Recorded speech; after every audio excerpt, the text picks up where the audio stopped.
it always boils down to an issue of budgets. Yeah. And everybody always wants more money, but how they spend the money, if they spend the money once you've allocated it to them, it always now brings another dynamic in terms of what are we achieving Yeah.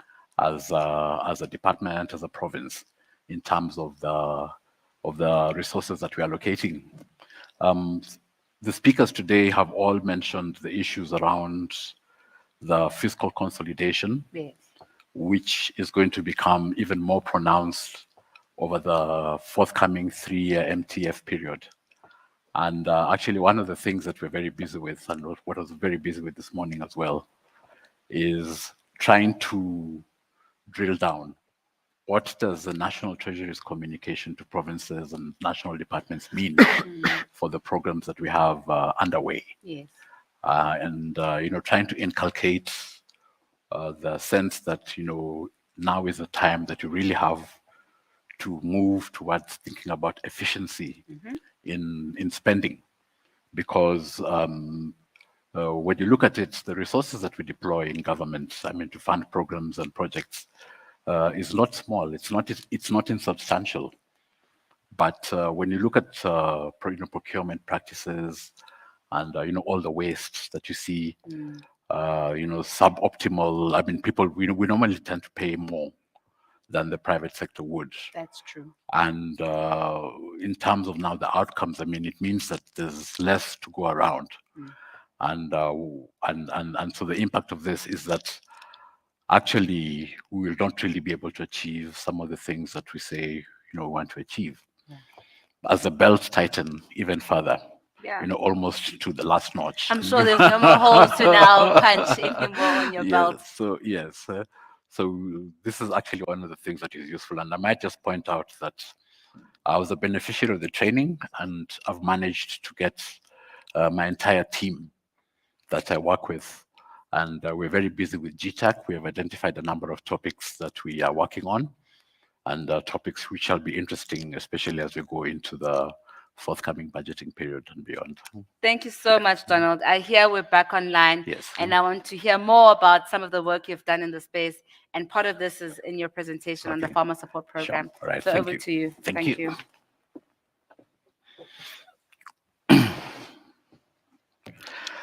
Thank you, and good morning once again to everybody. The topic of my work when I did the spending review 4 years ago was an assessment of the efficacy of farmer support programs in Gauteng province between the 2015-16 financial year and 2018-19, which is a four-year period. So the first question that we asked was, to what extent are the resources allocated for the farmer support programs achieving the objectives of transforming and modernizing the agricultural sector? We all know that transformation is a very important priority in South Africa. We all know that as we move along with time, we need to develop more modern ways in which we have traditionally done some of the things that we've done. So the first observation, or the key point from the research that we did, was that the Gauteng Department of Agriculture and Rural Development, which is the lead department for farmer support, it does support smallholder farmers, as well as your emerging farmers with on-farm processing equipment, farming inputs, as well as your technical advice and training. Then the other key point emerging from this work was that between 2015-16 and 2018-19, the department spent 1.319 billion. And the largest portion of this actually went to salaries and wages of the people running the program, and the balance was on the farming supplies.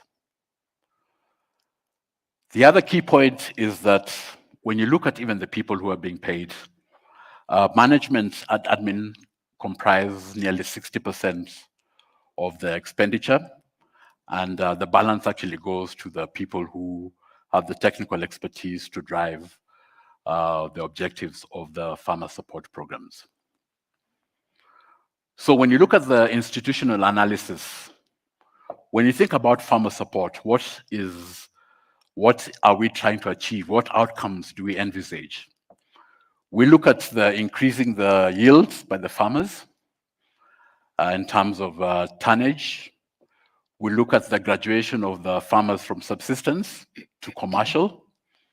We look at the number of farmers that we support, and then also the increased output by the numbers or by the farmers who are being supported.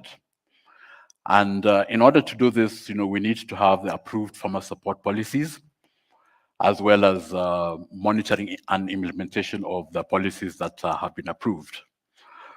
So broadly speaking, the farmer support policies are couched along the basis of modernization and transformation, as well as the achievement of objectives such as, food security and also employment, because agriculture is actually one of those sectors that are relatively low skill and which are able to absorb the large number of unemployed people that we have. Continuing with the institutional analysis, once you have your outcomes and you've got your outputs, you now come to the activities. So you have a policy and you have to cost this policy in order to see what is affordable within the fiscal envelope that you're working with.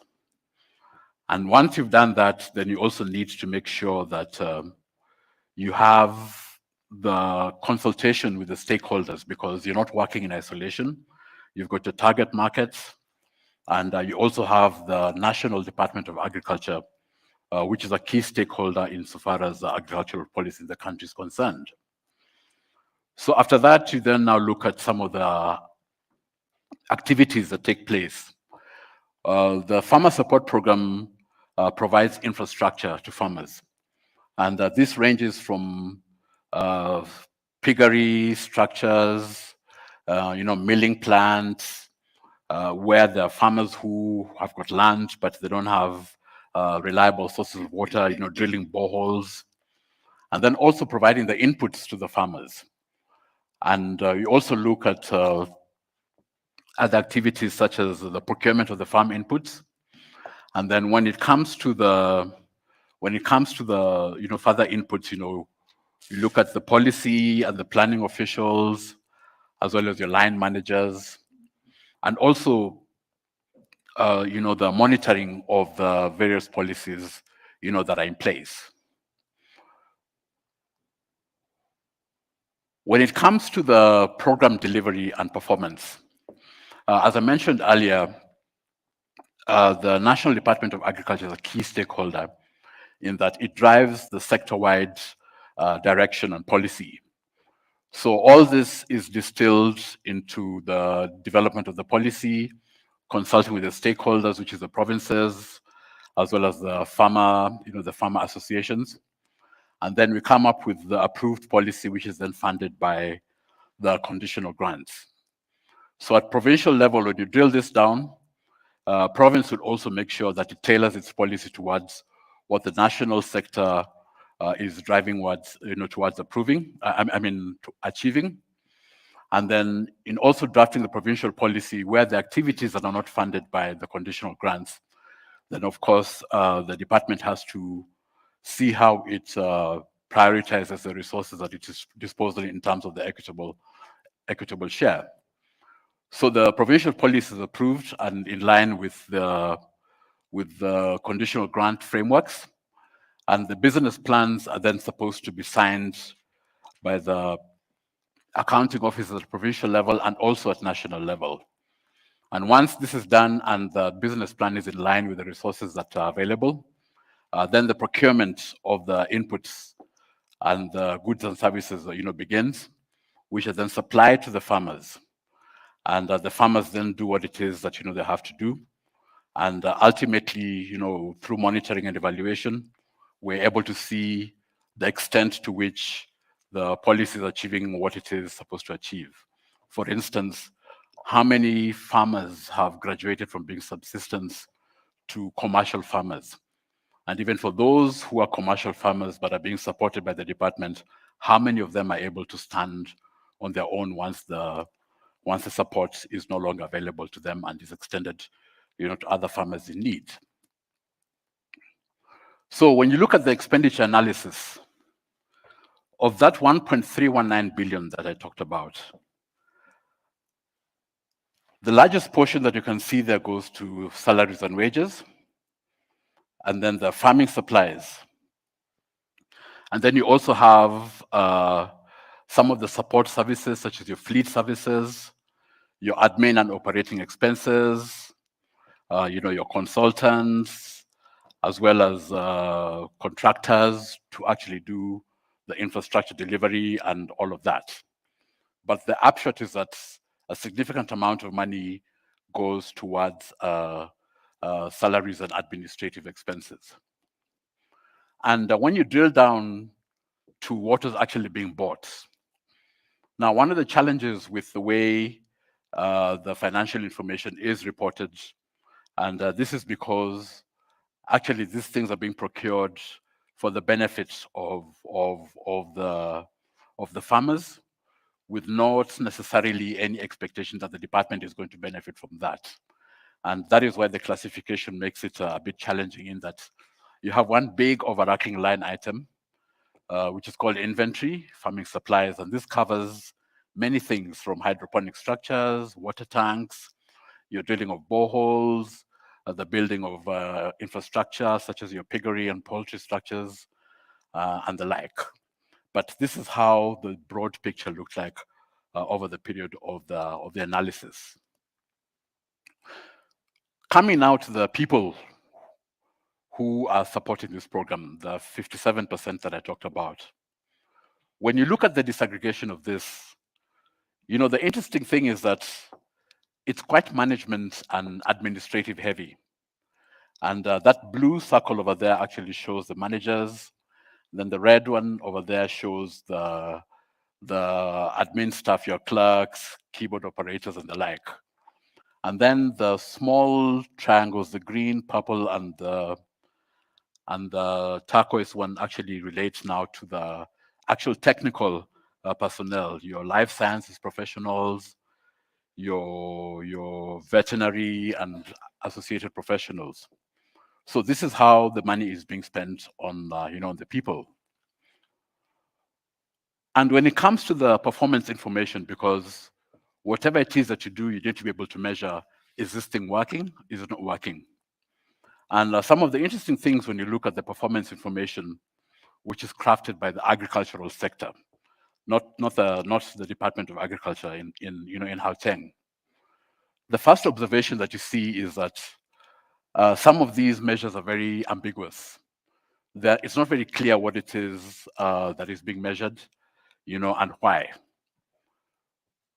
Then you also find that a significant number of activities are input and activity indicators. So you can't really tell, okay, after having done this, how has this contributed to the successful implementation of the policy, or how has this contributed to the outcomes that were envisaged in the policy?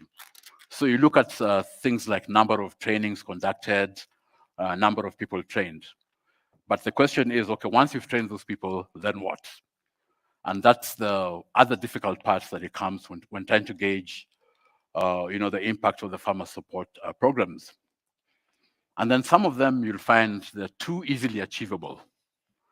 So if something appears to be very easily achievable, the first question you ask yourself is that, have you set the bar very low? Is it actually a useful indicator to begin with, especially when you've exceeded it by a large margin? So for instance, you'll find that the department or the sector has got a measure called the number of hectares that are worked by the department's tractors. So if there's a target of, for argument's sake, 1 million hectares, and then you find that come the end of the year, the performance information shows that they did 3.2 million hectares. The first question you ask yourself is that, okay, what happened here? What was so wonderful that they managed to exceed the target by, over over threefold? Or was it that the target was too low to begin with? Or is it maybe something that is not actually beneficial in the greater scheme of things. So when it comes to the savings and the trade-offs and the constraints, this was actually the most challenging part of the expenditure review that we did. And the first challenge that I must point out is that, the way the procurement information is captured, so that when somebody looks at the systems down the line to try and see isolate what the unit costs are, it's very difficult to do so. And actually, some of these examples that we have over here are examples that we were able to establish because there was unhappiness by the department in question that Treasury was being stubborn when it comes to the payment of certain invoices. Because one of the control measures that we do in the Treasury as far as the spending of conditional grant money is concerned is that we verify what is in the payment run before it's actually paid. So when you see an invoice for 40,000 Rand for a Jojo water tank, the first question you ask yourself is, okay, what's going on here?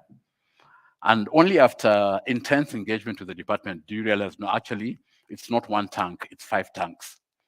But even if it's 5 tanks, the price at the time of a tank was 5,000 Rand. But if you look at the unit price based on the invoice value, then you see that the department is paying close to 8,000 Rand for a water tank.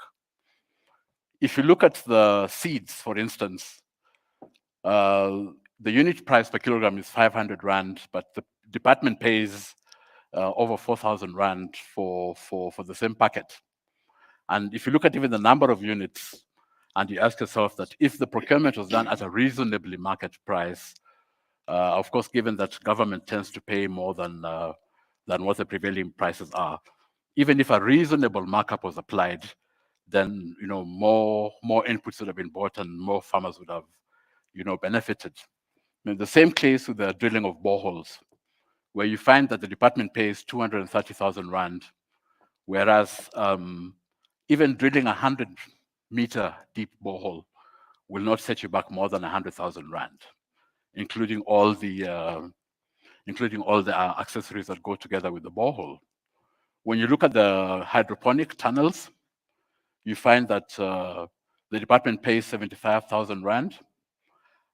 They paid for 90 hydroponic tunnels that went to various farmers, but you could get the same thing for 40,000 Rand. And given that it's unlikely that the department was purchasing something that was super state-of-the-art, then you just see that this is not good value for money. Now, the importance of this is that the department's activities, the farmer support, is largely funded by the conditional grants. And so there's always an agitation that the province also needs to put its skin in the game. But it's a very difficult conversation to have when you know that efficiency and value for money is not guiding some of what is supposed to be achieved. Donald, yes, if you can ever be so graceful for me, I want you to pause on the slide for me. And I want Mr. Wandile Sihlobo, who is the agricultural chief economist, rather, of the Agricultural Business Chamber of South Africa, and he's just recently published a new book called "A Country of Two Agricultures: The Disparities, Challenges, and Solutions," to talk to some of the issues that you've raised, talk to his experience working in the sector, and perhaps ask for you to sort of consolidate what he's going to be discussing together with your conclusions and recommendations. Okay. If you could ever be so graceful and allow for that. So thank you so much. Over to you, Wandile. Thank you so very much, and good afternoon, colleagues. I think Donald has done a brilliant job by pointing out some of the technicalities of setting some of these programs and the difficulties that they face. But I think, Donald, as you will head towards your conclusion, I can perhaps maybe add just 3 broad points, not specifically to Gauteng, but about why, first, the work that Donald and the colleagues embarked on at the time is important and even essential going forward. The first one, I mean, I think it's always important for us to remind ourselves that this sector of the agriculture is still very important for the South African economy today. And I make that point because when you look at it fundamentally, there's still a possibility for South Africa's agriculture to grow by roughly 15 to 20% or so, according to some of our estimates that we have on the side. So it's not fully utilized as a capacity where we can expand the value that we get on the agricultural sector. But then the process of how do we get that value? How do we get the extra 15% improvement in a gross value added of South Africa's agricultural sector over the next decade? In part, it lies to some of the interventions that Donald is alluding to. But I must add the second point here to say the wonderful work that the colleagues at the Gauteng department are doing and other provinces in South Africa are doing will not really see the better gains, or what Donald refers to as a value for money in here, unless there are some of the things that are outside that particular department that we address in South Africa. And I guess this speaks to some of the points that other colleagues yesterday spoke about. The first one is, of course, needed on issues around infrastructure, because if the roads, the municipality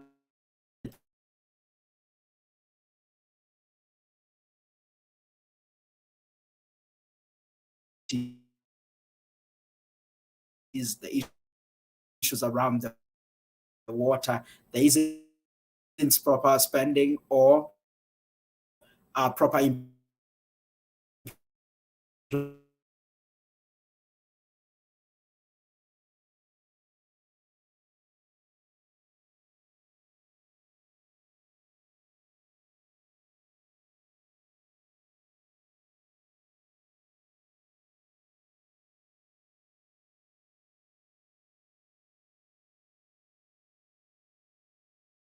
Donald, okay, sure. I'll hand over to you to just perhaps reflect on some of what Wandile shared, and then maybe conclude and share some of your recommendations. Thank you. Yes, indeed. If I could just pick up on the issue that he mentioned about the contribution of agriculture to gross value added. If you look at Gauteng's agricultural sector as a percentage of gross value added, it's minuscule. It's minuscule. Nationally, it's also the same, it's minuscule. And yet we all know that when you compare with other countries in Africa, and yet we all know that if there's something that human beings cannot live without, it's food. Even when you produce, and you want to make the most out of what you produce, at some point you need to start moving up the value chain to agro-processing, whatever it is that you grow locally or produce locally. You also want to find export markets, and that brings in much needed, foreign exchange. So agriculture is not something which, as rightfully says, is harnessing its full potential.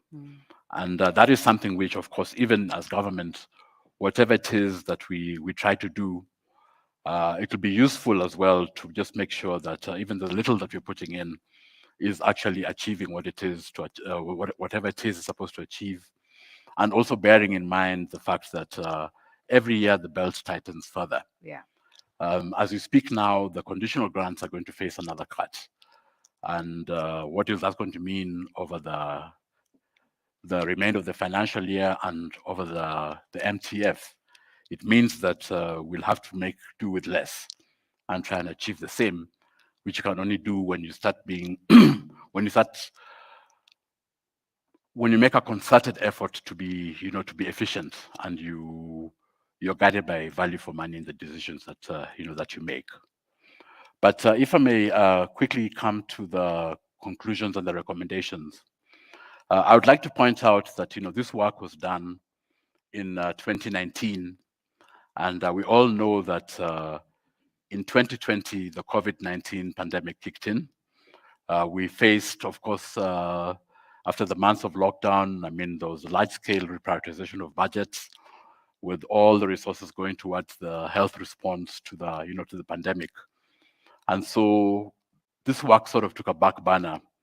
And even now, as the economy is beginning to pick up, one of the things that we're also dealing with is the challenge around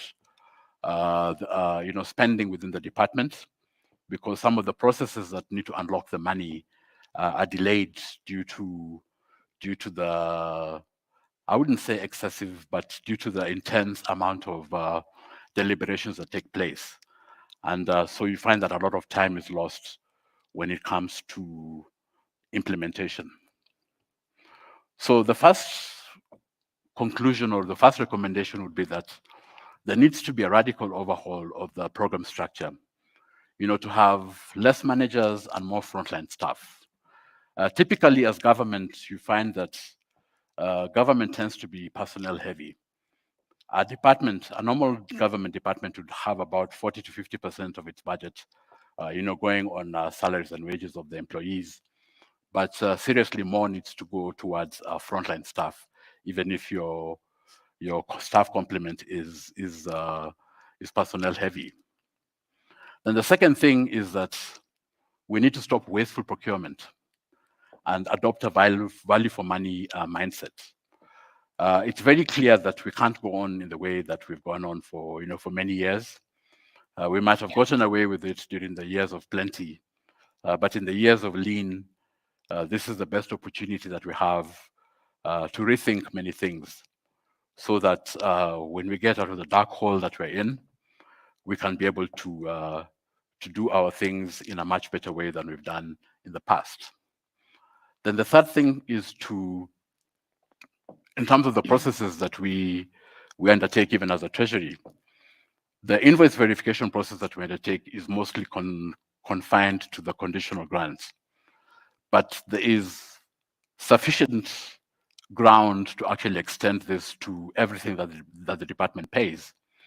But the only difficulty with this is that it's a very cumbersome exercise, and of course, it's going to delay the payment of suppliers of goods and services within the mandated period. The other thing would be that it's worthwhile to revisit some of the performance indicators that are difficult to measure for impact or relevance. So at some point, we need to start thinking about longer term indicators which focus on the outcomes and the outputs, as opposed to your inputs, your activity, and the like, which don't really say much. And lastly, it's worthwhile to point out that with judicious procurement and focusing on efficiencies, then you could actually benefit more farmers with the same budget amount that we have at the moment. So let's talk about insufficient budgets, but actually using the budget, so doing more with the same. And of course, in the cost-contained period that we are, being able to do the same with less. So some of the limitations of the study were around the data that made it a bit difficult, to model. But of course, one of the things that we'd also want to do is to look at value or an impact assessment on how the farming support programs have panned out in Gauteng over a prolonged period of time. And then in terms of the implementation of findings, at the time we did this, the grant plan was to be able to liaise with the other branches within Treasury to gain a better insight into what the department is doing. So when I say other branches, I mean, of course, from the procurement side, what do they see in terms of how the department is procuring? Because ultimately, you see, what happens is that when the delays in procurement, people take shortcuts or they resort to other expedients of spending this money, such as transferring it to external implementing agents, from where it is very difficult to monitor the actual spending. And then also in terms of the findings which the Auditor General makes, because this is all public money, and the only confidence that that the public can get that the government is spending money well is if there's a clean bill of health. And so what are some of the concerning things that the Auditor General does pick out when they do their audits, especially around the predetermined objectives, which is the indicators that I talked about. Then, of course, the second thing to do would be to have the candid discussions with the colleagues around the efficiency and value for money, especially at a time of resource constraints. So at the time when I did this presentation a couple of years ago, these words may have sounded like crying wolf, but never have they been truer than they are now. And lastly, the third step would be to assess the extent to which the money that has been spent on farmer support has yielded the desired outcomes and met the objectives for which the policies were formulated. So that is pretty much what the study was about. And I thank you very all for the opportunity for having listened to me. Thank you. Thank you. Thank you so much, Donald, for sharing your insights on the spending review that you did on Farmer Support Program. And seeing that our one respondent, Mr. Wandile Sihlobo, had to jump off, I know there are two other colleagues in two provinces that also did some training on the spending reviews and had explored similar topics on the farmer support programs. So I think they would also play a very good role in being respondents to just reflect on your presentation. And I know one of the 3 action steps you mentioned was around engaging colleagues on how you can go about finding more efficiencies and value for money. So I'd like to invite Babalwa and Sharon to perhaps just share what were their main takeaways and perhaps any things to share as colleagues or any advice you can share as colleagues around how you've tackled some of the challenges around the farmer support program in your provinces. Good afternoon, colleagues. Can you hear me? Yes, we can hear you. Okay. Thank you so much. I'm Babalwa Mkhubulwana from Eastern Cape Provincial Treasury. I would like to thank you, Donald, for your presentation. I actually see some similarities to actually show that agriculture is the same and that agriculture is actually controlled or influenced by the policies at a national level. So you can actually see that from your presentation. We did the expenditure reviews and we thank you to GTAC for the training that we undergone. It was intense, let me say that. Yes, but we managed to do our expenditure reviews. In 2021, we actually did and completed. We took about 6 to 8 months to actually do the expenditure reviews, and we were being helped by the LTAs from GTAC. The one that was assisting us was Andreas. We thank so much for his support. In terms of the farmer support, how we tackled it from our the approach that we took, we saw that farmer support is a broad program, and we actually tried to zoom it, and we looked at the crop production and livestock. But in this situation, I will talk on the crop production because I was actually in the team that we were doing the crop production. We're a team of 3. In terms of our crop production, I can actually indicate that agriculture is actually contributing less than 2% in terms of job. And it has been a trend that we've seen. As much as the province, we have a much comparable advantage in terms of agriculture. But I think as Mr. Wandile was saying, the agriculture across the board, I think it's not actually fully giving the nation what it's supposed to, even though there's a comparative advantage, especially in the Eastern Cape. And one of the reasons is the issue of underdevelopment, the issues that he was actually trying to raise, issues of infrastructure on farm and also logistics in terms of roads and all of those things, water rights, access to finances and also access to markets, and all those things are challenges that are actually are contributing to the underperformance in our province in terms of agricultural sector.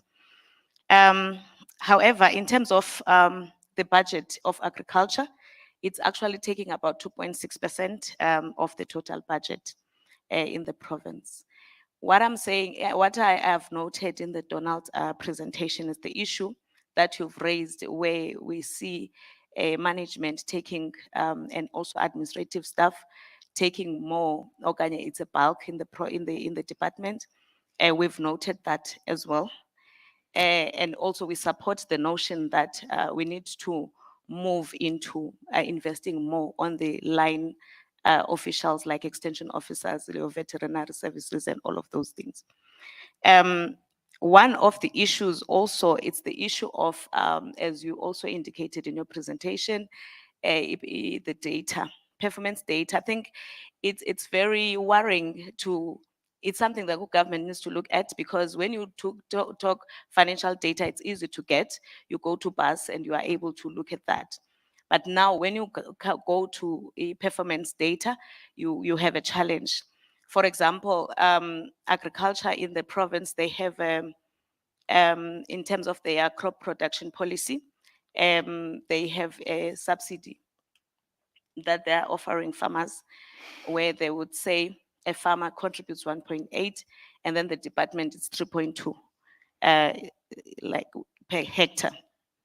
Then because of the data, because we wanted to see if now that subsidy is actually assisting, number one. Number two, we wanted to see if how the department has been performing over time. But now, given the data that was there, we were using the annual reports. Given the data that was there, you would get figures that were fluctuating. They were not able to give us a tangible information or understanding of exactly what was going on in terms of that. We understand that the department has been also struggling in terms of keeping their own data, let alone having a system maybe across the country in terms of maybe Dalrat assisting them in terms of that. But in the province, there are, because it's been something that we have been talking about, there are initiatives that are there that we're hoping that in the issue of data system, we can be able to be, we can have a system that will actually help us. So because of that, for instance, we can't be able to say, because what we wanted to also know was that how much does it cost government to support a farmer? And you could not get that in terms of the study that we have made. And we were trying to narrow it down so that we are not general in terms of that. And we were just looking at maize. We wanted, because we have three categories of farmers: subsistence, we have smallholder, and we have the commercial. Now we wanted to take the smallholder farmers. Why? Because there is a bulk of our farmers that are falling there, following the subsistence, of course. But now, because we want agriculture to push farmers to a point of commercialization, so the target is those smallholder farmers. That's why we focused on that. And then we narrowed it down to say, let's take maize in terms of that. But even though we have narrowed it to that level, we could not get the data. Another thing that we I'm liked. gonna ask you to just 30 seconds. Okay. Another thing that I would say it's good in terms of the expenditure reviews is that, unlike the program program budgeting, it looks at the functional structure. That means, like, you are able now to look across programs, but looking at the I forgot the name now. But if you do talk crop, you talk crop across programs, and then you are able to know, do you have enough staff to support your cropping? Do you have infrastructure that is actually helping? And also it links to what Donald was saying in terms of ambiguous indicators, because you can't say we have enough infrastructure in terms of crop production, you have enough infrastructure in terms of livestock. So those were the issues that I feel we've noted in terms of expenditure review. It's a good program, and we would, in our recommendations, one of the things that we were saying was that we take this as a foundation that can actually assist to even go and do other items within across departments, so that you can see where government can save money, and also to improve the processes. What I like about this process is that it also looks at processes. How efficient are you in terms of processes at the government? How the money is flowing, all those things. So there's a lot that we can build from the experience we have. We appreciate it. Thank you so much. Thank you so much, Babala. And maybe I'll ask Sharon in just a minute to also just give us some of your key highlights and any advice you may have for Donald. Okay, thank you. I wasn't in the team that did the expenditure review, but I can just quickly say, when I look at their findings and the recommendations, very much in line with Donald's. They saw the same type of thing, that the main expenditure items was the transfer and then the compensation of employees.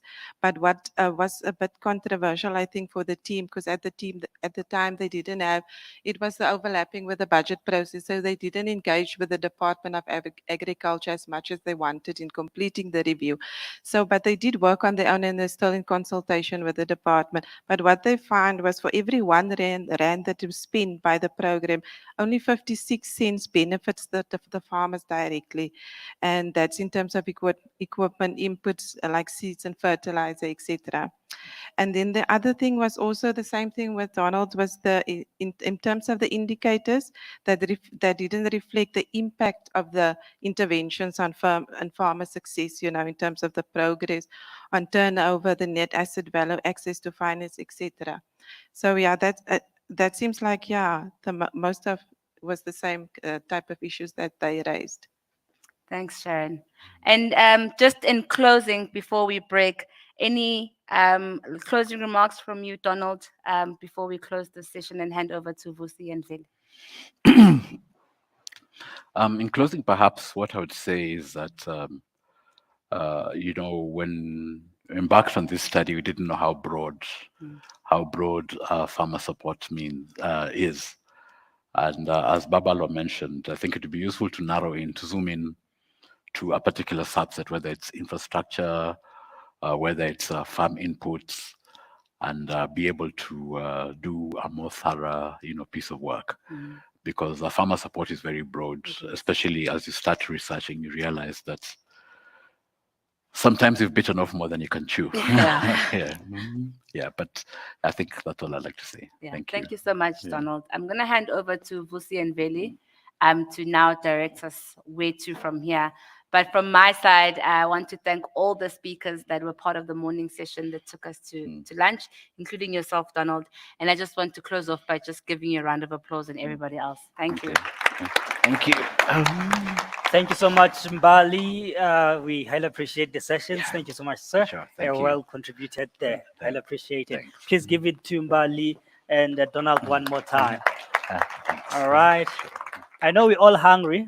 I am hungry as well, because we only had small snacks during the tea break.